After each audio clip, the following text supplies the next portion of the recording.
recent reports of, a situation, potential legal situation with the offensive coordinator Matt Weiss, or co-offensive coordinator Matt Weiss, that recently broke, because that's going to look, you're talking about, your like one of your play callers, now being a pretty sounds like a pretty potential serious, legal situation. Now we'll let it all play out, let the facts come out and all that. I won't give an opinion on it one way or the other. I don't know enough to do that, but it is something to monitor. And it's unfortunate, Mark, because it's just one of those things, another one of those, things where it's another distraction, right? You just for once, you would have liked to have, especially the type of season after the type of season that Michigan had, to have a really good smooth off season where, look, you're going to have some players that leave. That happens at every program around the country, right? You're going to have some things that come up, but for the most part, you want a quiet,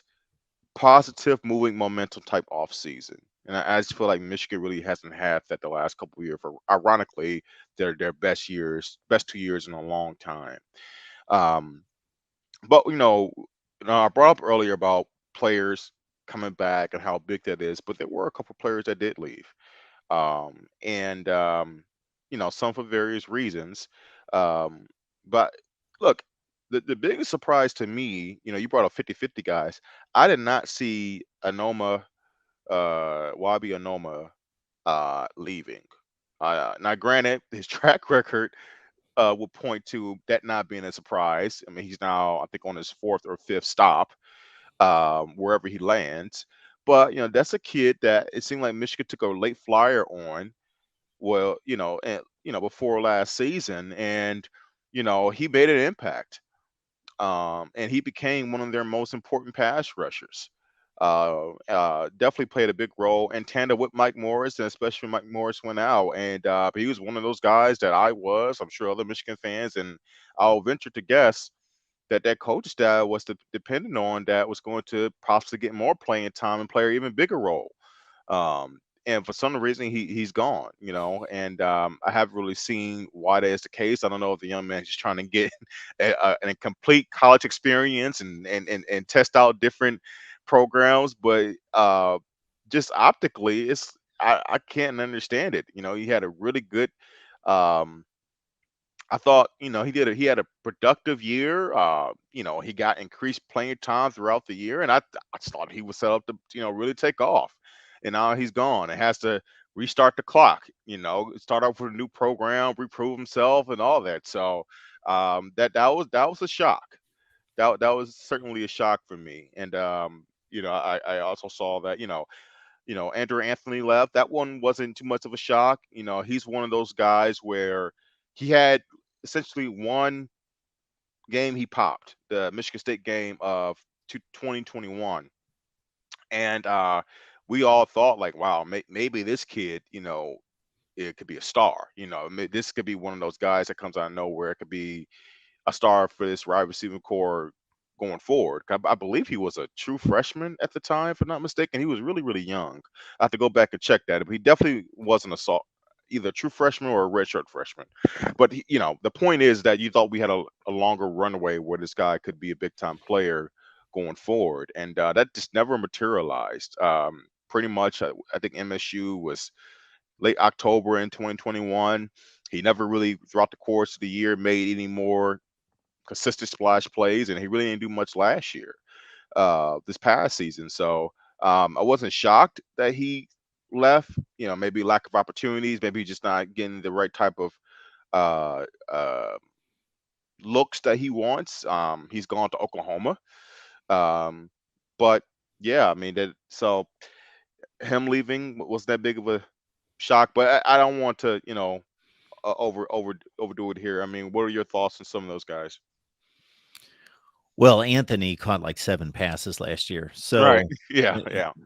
so obviously he had been passed by for whatever reason, had been passed by on the depth chart and just was not in that regular rotation of wide receivers. And of course, he's looking for playing time and he's looking for reps and targets and all of that. But I had the same thought about him after the Michigan State game. I thought, wow, I've known about this guy for a few weeks, but I haven't really seen him do anything. And now he gets targets and he makes plays, and he showed up in that game, and then they went away from him again. So uh, yeah, that was just kind of a one game career for him in terms of his.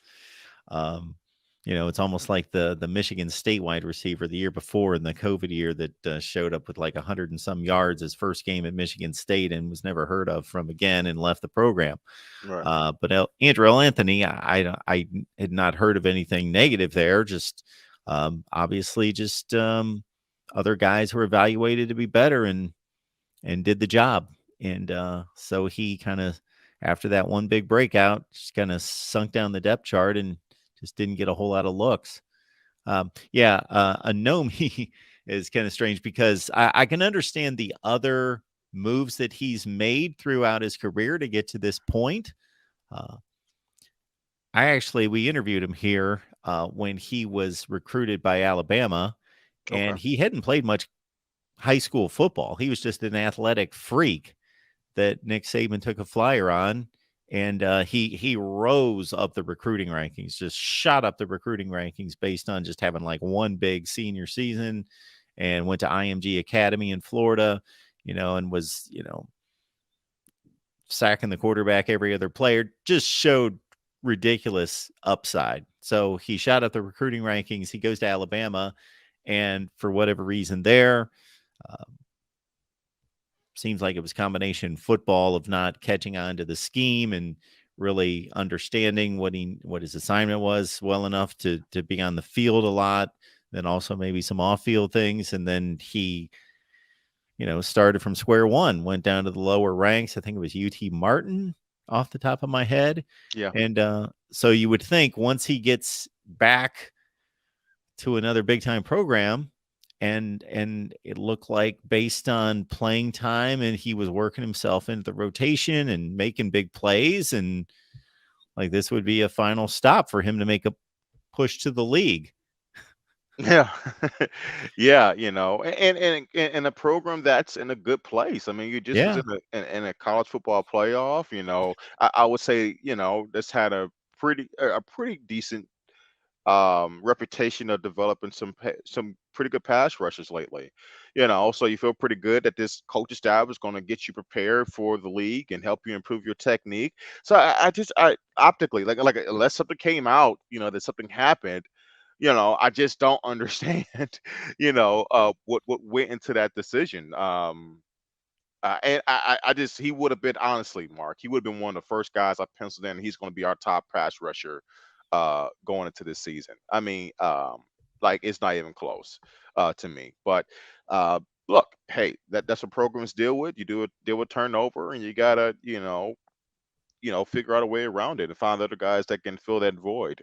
But a Shoemaker who was one of their top tight ends. Before his injury, he was definitely the tight end. Actually, I would say J.J. McCarthy's number one target before he hurt his shoulder.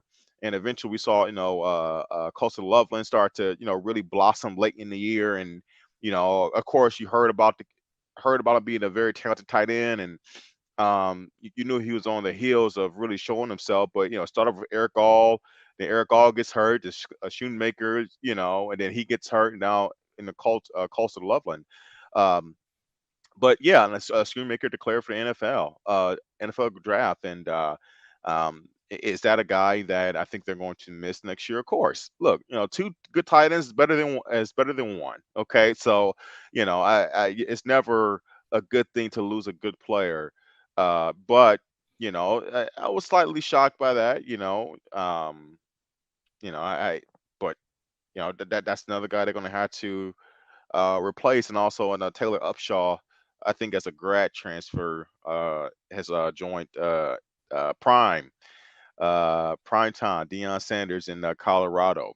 So those are a few guys that have left that this coaching staff is going to have to figure out. Hey, what do we do? How do we continue to build on what we did last year? And it always goes back to is is the foundation still there? Are the core players that led to your success returning? And I think overall it's still yes. So if you can check the box and you can move forward and You're going to bring some kids in. They've also brought some guys in front through the transfer portal.